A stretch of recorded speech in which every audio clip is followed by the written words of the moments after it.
Welcome to the Fantasy Football Prophet podcast, hosted by Craig Phillips and Jeff Torrey. Visit us at fantasyfootballprophet.com. And now your hosts, Craig and Jeff. Welcome everyone to the Fantasy Football Prophet podcast. I'm Craig Phillips, joined as always by Jeff Torrey, and today we're talking breakout players, which I think is always kind of one of everyone's favorite topics in fantasy football every year. And I think it's actually the third time we've done this episode so far this off season, but now we got our official list after we've heard everything, throughout, all the free agency, draft, all that kind of stuff. So we got our 5 guys each. We'll go over in just a second, but before we do that, make sure you guys go check us out on Twitter at the FF Prophet or Instagram at Fantasy Football Prophet, or check out our website, fantasyfootballprophet.com. And if you want to get into our relegation league that you've heard us talk about, we are just about ready to completely fill it up and start setting drafts. So if you want to get in the relegation league, the 4 tiers, 200 and I don't even know how many teams anymore, 220 some teams, go over to our Instagram page, check it out there. All the information on how to join will be there, and you guys will get in. Drafts will probably be starting. We're in July, so we actually might be having some at the end of July, some in August, because there's so many leagues. It's just going to depend on when people can do it. So we could be less than a month away from drafts, like real actual drafts for the season, which seems almost crazy that we're that close. But go check us out there on Instagram to be able to do that. But let's go breakout players. We got our 5 each. So I think mine are very similar to the last time we did this. I haven't changed my mind on a lot of these guys. My top 5 similar. I have one new one, but let's see what we both did here, Jeff. Go with your number 5 to start it. Number 5, getting right into it. This guy has not changed, and he has not changed in a while. He is ranked number 5 currently on Fantasy Pros as the number 5 tight end, Hunter Henry. I absolutely love the guy. He's dominant in the red zone when he is healthy. I'm praying that he does stay healthy because I really want to see what this guy is able to do. But 2016, he had 8 touchdowns. 2017, he had 4. And that was when he was playing behind the ever so great tight end that used to be there. I really think that touchdown alone will be his upside. So we saw what Ebron was able to do and how he was easily a top 5 tight end just because of that. I think that this guy, even though he's ranked number 5, I think he could be a breakout because, once again, if he stays healthy, and second of all, I think he is the next guy that can join that top 3 tier. And we're talking about Kelsey, obviously, Kittle, and Ertz. I think Hunter Henry can be that guy. So I think it's just a matter of whether or not he stays healthy. I think he will be that good. Unfortunately, you won't get as much value because he is already so high because of the hype. But he is still going far lower, draft round-wise or even auction value than those top 3 guys. And I think his upside is just tremendous. So number 5, Hunter Henry, nothing really changes for me. I like Hunter Henry, but I like a different tight end a little better for my 5th player. I already know who it is. David Njoku. Yep. I'm a Njoku fan. I like him slightly better than Henry. I like both of these guys. I think they're both going to be really good and kind of jump up. There's some potential here at tight end to have a few more guys this year join that elite group. There really is. There's a lot of young, good tight end talent here. There's, Njoku, Hunter Henry. I don't know if you'll have anybody else on your list or not. I don't. He was the only tight end. So you didn't go Howard either. I didn't either. I think, and this is the difficult one. Who broke out, who has not? Yeah. I thought Howard, even though without his injury, he broke out last year for me. Yeah, and I didn't put him on my list either. It's just, he's an iffy kind of one. He looked great at times, but I think Howard, Henry, Njoku, they can all be in this top tier of tight ends, and even Ingram maybe he's showing flashes, but we could be looking next year and all of a sudden be thinking, wow, tight end's a great position. You may not even have to reach at all because there's just a bunch of great guys to go around. So I think I like Njoku in that Browns offense. I really do. What do you say? I know people are going to say he is going to have to play not only second fiddle, but possibly the 4th person on that team, right? I mean, obviously Odell and Chubb are going to get their touches, whatever you want to say. Jarvis Landry, Do you think, and obviously you do, but why do you think that Njoku is still going to be able to get the enough catches in order to make sure he is relevant? I think a guy that big and talented and is going to find an opportunity near the red zone, because Beckham is going to be, eyes are going to be on Beckham all the time. And even Landry to it, to some kind of extent, not as much as Beckham, but Njoku, if this guy can live up to his talent and his, first round billing, why can't he be a red zone target? And just like you said about Hunter Henry and touchdowns, it's about touchdowns. He might not need to get all the catches throughout the, course of the game, because it's going to go to Beckham, it's going to go to Landry. The catches aren't going to be, that's not going to be Ertz level, that's not going to be Kittle level, that, Kelsey type level. That he's not going to get as many catches as that. But he can get enough touchdowns to put himself up here in the top 5 for sure. So I think it's just going to be touchdowns. I think there's some good opportunity there. I agree. And before we go away from tight end, I do have to say, for this one, when I was really looking at it, there are quite a few QBs that you could really pick in this list, and there's a lot of tight ends. And I know you picked a few of the favorites, but the other 3 names who I considered or looked into, and I just don't feel comfortable enough, but they're in a position to do something. Austin Hooper, he took a small step forward last year, but I think he is in line. He could do something. Herndon is very interesting. And then Burton, who is kind of the post-hype guy. But, I mean, like you said, tight ends are all over the board, and there is just ripe for the picking, because you don't have to be that much better in order to break out in the tight end class. You really don't. And there's a lot of young guys right now. Just a lot of young guys out there. I mean, you go even really farther down, you got Mark Andrews, and like Dallas Goedert could break out if something happened to Ertz. And then, of course, you have Hawkinson and Fant and Gesicki. And there's just guys all over the place that, hey, maybe they could be something. But somebody will. Somebody's going to become a thing, I think. I mean, Kittle really wasn't before last year. We all kind of thought maybe he could get there, but he wasn't yet. And so one of these guys, I think, will do that. All right, let's get done with tight end talk. So let's go number 4. Number 4, the only QB I put up here, and just to put out there, I thought Baker Mayfield already broke out in my mind, so I did not use him. But, I could have put him here as well. But I wanted one QB for sure. And if I had to pick one that is going to completely break out, I think that is who is ranked QB 18 right now. And I think that's Mitchell Trubisky, which I really never thought I would say. I was down on Chicago for trading all those players away and getting him. But, hey, he showed out last year. He really did. And I know that he is still kind of on the hot seat. But he did everything that you would want a second-year quarterback to do. He went from 7-7, 7 touchdowns, 7 interceptions his rookie year, to 24-12. I mean, from, exactly even to doubling up on his touchdowns.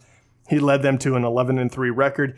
And really, the games that he played very poorly in were the ones that bookended the injury. So the game where he got injured, he missed 2 games, and then the game he comes back, he played really terrible. And those really hurt his numbers.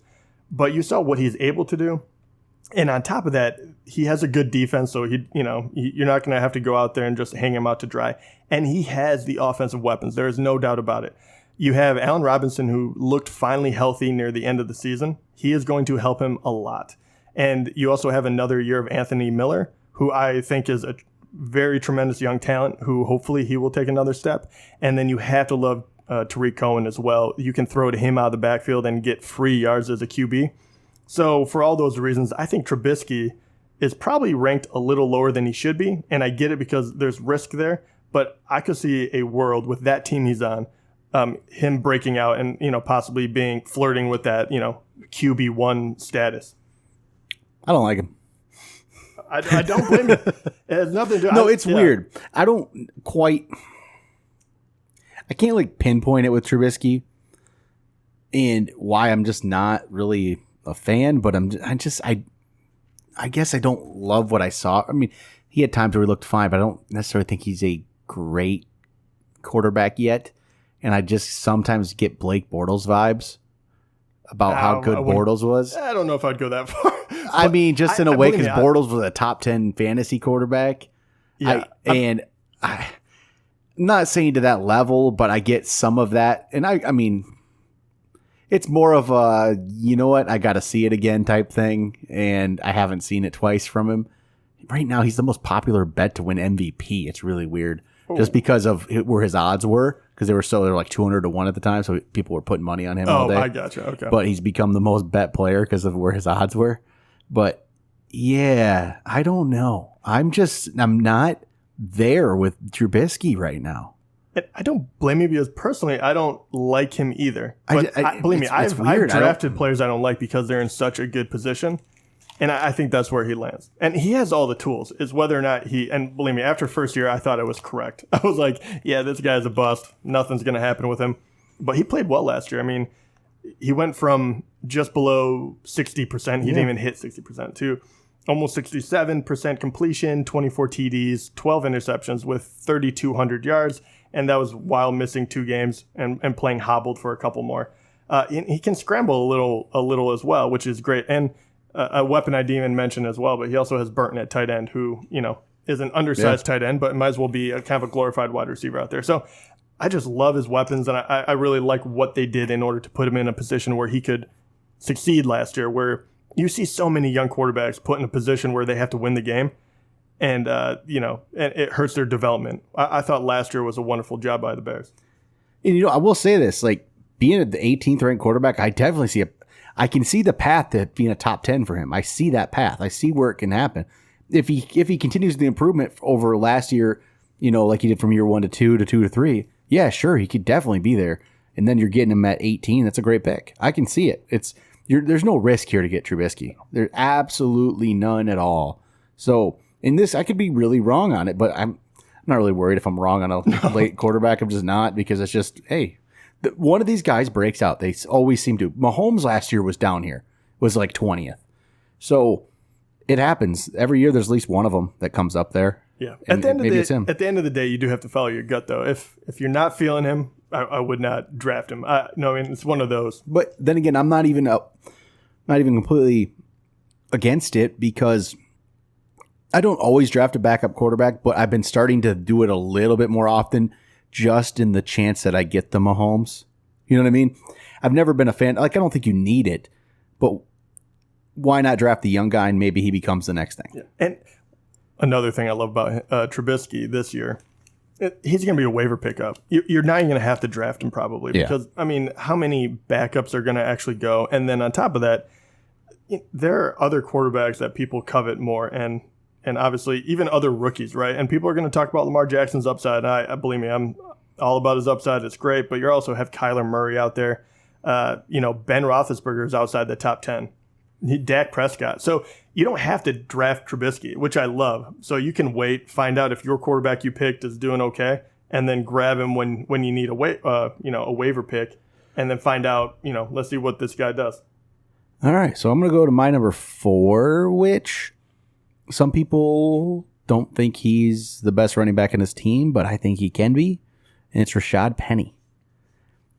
I just feel like there's going to be something there. I've never really been a Chris Carson guy. And if anybody's listening to this who followed us on Instagram and saw the Throne League we just did, we drafted Chris Carson, so you might think I'm a Chris Carson fan, but I'm really not.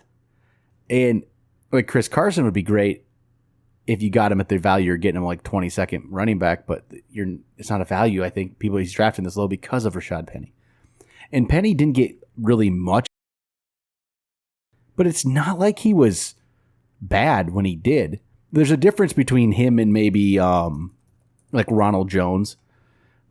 Neither of them really got much of an opportunity, but Ronald Jones, in his limited opportunity, looked really bad with 23 carries for 44 yards, which was just brutal. Rashad Penny, on the other hand, he had 85 carries for 419 yards. He had a 4.9 yards per carry. That was not bad. It's just he didn't get a full workload. But if they decide they want to use him and not use Carson as much, it'll be some kind of split anyway. But if Carson happened to go down, that kind of thing, there's no reason Penny can't be really, really good. Seahawks are a running team. They're going to want to run the ball no matter what. And I really think there's something there. They drafted him in the first round for a reason. They're not giving up on the guy. They just didn't use him a lot last year. And I think that could change because you really look back. I mean, he was not a bad player. He's not a bad player. It's not Ronald Jones. I'll say that. It's not Ronald Jones. It's not the guys from the past that have been hyped up and just didn't do anything. He's better than that. And why he didn't get all the work, I mean, what was there a preseason injury? I can't even remember at this point. Maybe there was. But yeah, I'm not sure. Either way, he didn't get used a lot, but he had a 12 for 108 game towards the end of the year there, starting about game 9, so week 9. 12 for 108. He had an 8 for 46, then he had a 4 for 4, but 7 for 65, 8 for 44. When he got opportunities, he looked pretty decent for the most part. And I think just more opportunities, he'll look better and I think he could be a really solid player. So I'm going to take I'm going to take chances on Penny a lot in drafts and get him as, I don't know what you have to get him as right now. He's not going completely way down the board. People do see it. Yeah, right now he is ranked, and this is on Fantasy Pros, which is, so he might be higher, but Rashad Penny is 31. See, he's going up. People are seeing it. I think starting to see it. But if you can get him as your 4th running back, there's not a lot of guys I love at that level at all. It's the Tariq Cohen, James White, Jordan Howard, Royce Freeman, LaShawn McCoy. Yeah, not a big fan of any of that. And even, Royce Freeman was the other rookie last year who was kind of hyped and then just didn't do much, but Penny was better than Freeman too. So yeah, I like Rashad Penny there. Yeah, I like that pick. I worry about I don't think they're going to break out of the committee back. No. So I think you just have to know that is where he's headed as long as an injury doesn't occur. But I agree with you. I think the talent's there, and they took him in really the way that all the running backs did well when they got their shot. I have to believe that it's just a good rushing team right now. So, yeah, why wouldn't we think that a first-round talent could do something? What about now your number 3? Number 3, this is the young wide receiver. I'm always looking for, especially players that have a certain build. I know it's not the best way to go about it, but you'll see year after year, 2 or 3 years down into a career, especially when you're a 6'2", 6'3", 6'4" wide receiver, these guys take a year or two to develop. And I think Courtland Sutton was the best wide receiver in his class last year when he was drafted. I think he was not on the best team for him, obviously, because of the passing situation. But he is on Denver. They do have Flacco now. I don't think it's a huge upgrade, but he will be probably the number 1 because Demaryius Thomas is obviously out of there. He was out of there last year. And Emmanuel Sanders, unfortunately, had an Achilles, and I think that's just the end of his career for the most part. So Courtland Sutton is going to be the guy there, and he flashed last year. Like, every once in a while, he would make one heck of a play, and he didn't always stay in bounds. He didn't always, get the catch. But you see the talent there. And they have to use him, and they have to use him quite a bit because they desperately need wide receivers to catch the ball. So I like Courtland Sutton at wide receiver number 35 to be a breakout player. And Sutton probably would have made my list if it was a top 10. He's not on my top 5, but yeah, I agree with that. And I put actually just today on Instagram, I posted some wide receiver tier rankings, and we got people asking, Emmanuel Sanders, where's Emmanuel Sanders? Sanders is done, I think. Sanders is done. That's where Emmanuel Sanders is. I agree. He's not coming back from that. He's done. He's he's not an old guy. Yeah. But that is brutal for someone as quick and as athletic as he was. He's not a tall guy, so he's not going to be jumping over people. And he definitely isn't now. If you lose a step, unfortunately, in football, it really, really hurts you. And one last thing, just to prove that I'm not just picking this out of anywhere, he did really well under the radar last year. He only had 42 receptions, but he got 700 yards and 4 touchdowns with that on an offense that really couldn't move the ball too well through the air. So, last point I'll make. Yeah, I just don't get why people even think Sanders is going to come back from that. I mean, he's 32 years old. You don't come back from Achilles. It's rare. No, I mean, if anything proves it to you, I mean, the Knicks wouldn't even offer. Yeah, right. They'll a max contract to KD because Achilles, man. Yeah, but at least, yeah. It's a tough injury, man. It really is, though. I mean, if you look at basketball, that's happened. Like Kobe Bryant was never the same after his Achilles. It just people aren't. It's not even this. It's the Achilles combined with he's 32 years old. And wide receivers, a lot of times, especially guys who aren't top of the line, 100% like elite. He's been a very good receiver, but he's not that top of the line receiver, I would say. It's just going to be, I think it's going to be done for him. I mean, it's just done. And you see any injury that occurs that low on the leg, I mean, even a knee injury, you're kind of like, okay, well, your year's burnt, but you'll be fine. If you get something to do with your foot that becomes chronic, and Achilles injury does not heal quickly, it's nearly impossible to come back at any, function of high performance when you're at the end of your career already. Yes, it's not going to happen. So I do like Cortland Sutton. I kind of even like Deshaun Hamilton a little bit. He's an interesting one. I think Sutton's a much more talented player, but Hamilton's interesting. Yeah, he'll fly way under the radar. Yeah, too. he's one he might make my deep sleeper list if we do that later on in the season. That, I like him a lot. All right, my number 3. This guy, I wonder if he makes your list. James Washington. Actually, I didn't put him on. No, you didn't this time. I switched it up a little bit. And so I put him on here. Maybe this is my reaction to the Dante Moncrief people. And I'm getting a little annoyed because, okay, are we really buying off-season talk now? Like, I guess that's all we have right now. It's just coach talk and beat reporters hyping up a guy, and everyone's great right now, right? Everyone's great. And Moncrief is great. And you know what? Maybe there is a chance. I'm not going to say there isn't a chance. There is a chance for Moncrief being in, with the Steelers now. But, I mean, the Colts let him go. Jacksonville let him go. Why is it different this time? It's possible. How many times, though, do you see a wide receiver get to his third team and finally become this, like, fantasy player that you can use? It doesn't happen often. So I think it's going to be James Washington. He's drafted what? That was the second round or second round? I don't even remember now. When was it? Washington? Second round. Second round. But he was. I mean, it doesn't always matter, but he did win the best wide receiver in college football the year he came out. And maybe people think he struggled last year, but not really. It's kind of hard to get. I mean, look at the seasons Antonio Brown and Juju Smith-Schuster put up. It's hard to get catches when those two are doing what they did. They were two of the best receivers there was. They had ridiculous numbers, both of them. Kind of hard for Washington to do anything. Antonio Brown leaving is going to leave a lot of those catches out there. I think Washington's going to definitely step up and become a very useful fantasy player here. And let's see where he's going 47th right now in drafts. So he's inching up. He's one spot ahead of Valdez-Scantling right now from Green Bay, and he's 5 spots behind Deshaun Jackson. I say just don't get Deshaun Jackson. If you're down at that level, you pick James Washington. You don't pick Deshaun Jackson. You know what just Deshaun Jackson is, and it's not anything exciting. He's going to maybe have 1 or 2 games that'll excite you, and then the rest is going to suck. And you'll never pick the right ones. Believe me, I've done it more than once.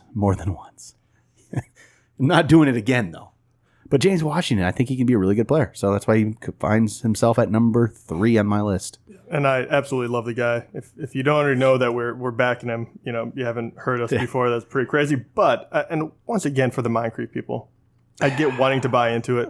But he just hasn't been healthy. He can't stay healthy. And last year, he actually did get a whole season in. He started 14 of them. But he only had 48 receptions. Didn't crack 700 yards, only had 3 touchdowns. He's not the guy that you thought it was going to be. Do you have his numbers from his Colts years where we thought that was Jacksonville. So he started off strong, you know what I mean, as a very young player. And really, year 2, he started 10 of the games, got 105 targets, 64 receptions, 733 yards. That's where we all got excited. Huh? Right, and 6 touchdowns. And we're like, oh my gosh, okay. Next year, Indianapolis again. He gets hurt. He only gets to play 9 games, but he caught 7 touchdowns. And this is where even I was like, okay, people are going to forget about him. This guy is huge in the red zone. He can do it, especially with Luck. Obviously, Luck ends up getting injured as well. And then he just wasn't the same player when he came back. He comes back. He only gets 12 games in now. Only has 26 receptions. Doesn't even break 400 yards and only 2 touchdowns. And then obviously what I just talked about him doing in Jacksonville. He's not the same guy. And maybe he really does have that recovery year and he really comes out and plays. But I think this guy is for depth. I think he is wide receiver 3. I think they use him until he gets injured again. And I don't I don't take any pleasure in saying that, but it's just unfortunate. I don't think we'll ever get to see what Moncrief actually, would have been. Yeah, and I'm not. He'll have to prove me wrong. That's it. And James Washington, I think, is a young guy that hasn't been injured and had a full year in the NFL playing behind, as Craig said, two of the best wide receivers. Yeah. He'll be good. All right. Who do you have at number 2? All right, number 2, number 1, you are not going to argue with me at all. Number 2, Mike Williams. Mine as well. All right, wide receiver number 28. He is a physical freak. They waited for him after drafting him, and he had a little bit of an injury.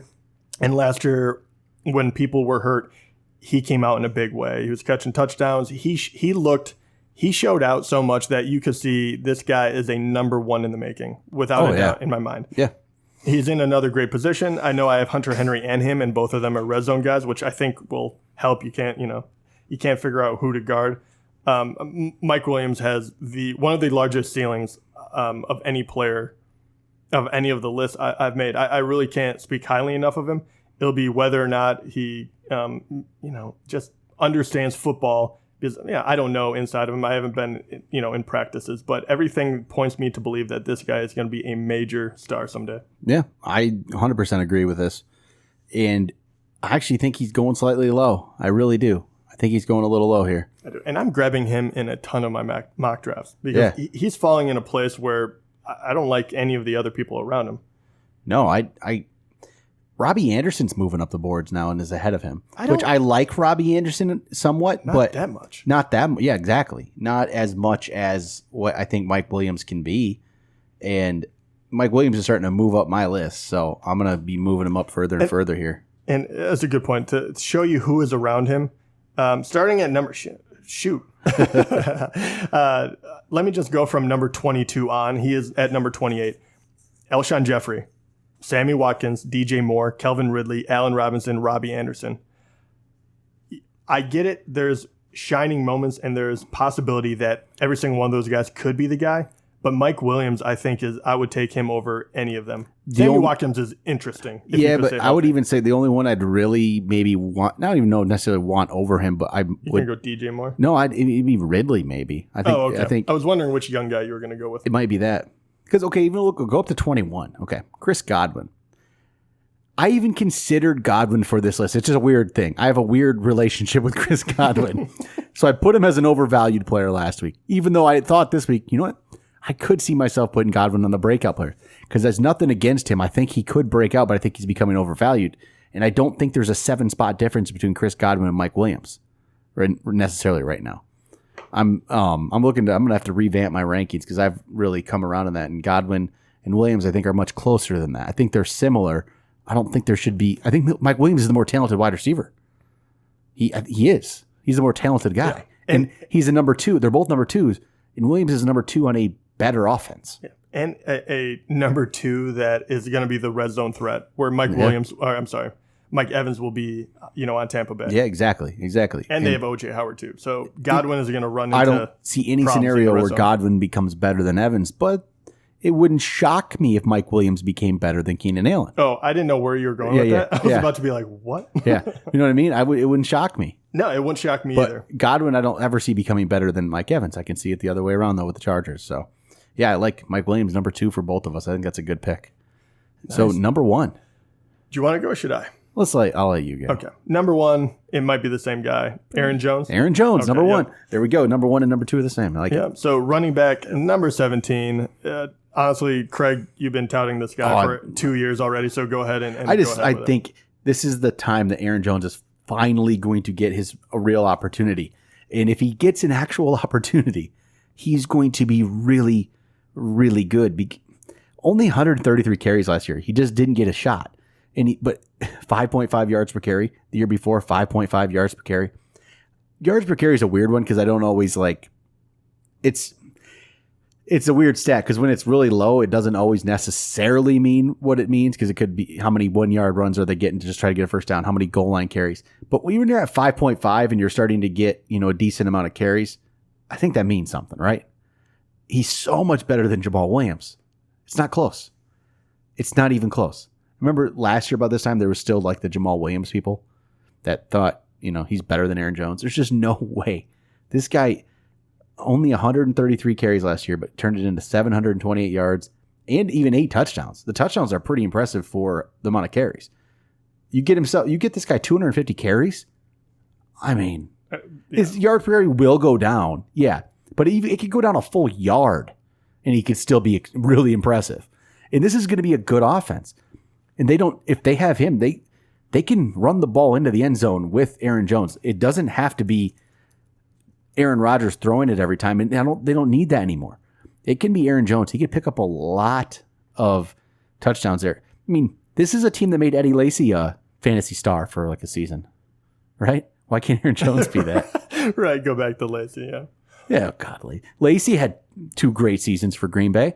Why can't Aaron Jones get those amount of carries? Shoot, Lacy had 284 carries one year. God, that's crazy. We're not going to see that, but just get him to 200, just 200. He's going to be really good. He's miles ahead of Jamal Williams. It's not close. It's not close. It is not. He just needs an opportunity. He needs a real opportunity here. And if he gets that, he's going to be top 10, I think, easily top 10. This could be Aaron Jones. I really think could be a guy who wins you leagues. Because he's your second running back. He's your second running back almost all the time. I mean, it's unless you go wide receiver. If you go wide receiver, and then get Aaron Jones as your number 1, man, I love life. I would do that all day. And then you get it's Mark Ingram and follow up with a few other. Yeah. I think he's gonna be really good and get a real chance at it. So hopefully they give him that chance. And I know he's going into his 3rd year and he hasn't had a full season either time. But you do look at the numbers and what Craig has already said about his sophomore year, but his rookie season as well. He only had 81 rushes, but he still averaged 5.5 yards per carry. He had 4 touchdowns with 450 yards rushing. I mean, it was almost like if you doubled that, it was the numbers he got at 133. I know it doesn't exactly line up, but I think that's just who he is. This isn't just a flash in the pan, 133, and he had the best, coming in late game, so people aren't stacking the box anymore. It wasn't that at all. So, once again, everything points in the right direction. He passes the eyeball test. What's not to love about Aaron Jones this year? All right, I think that's going to do it then. For breakout players. We're going to do one more episode yet this week, though. We'll have a special day after 4th of July episode come out for you guys. It's going to be a mock draft. Try out some of these, ideas. We haven't done one in a little bit. Again, trying to see how this draft is going to play out. And it's weird because I used to always tell people, well, running back, first year rounds. And I don't think that's the way to go. So we'll see how we do that. So tune in to Friday's episode as well. Check out how, what kind of strategies we come up with and how our teams look. Talk to you guys then.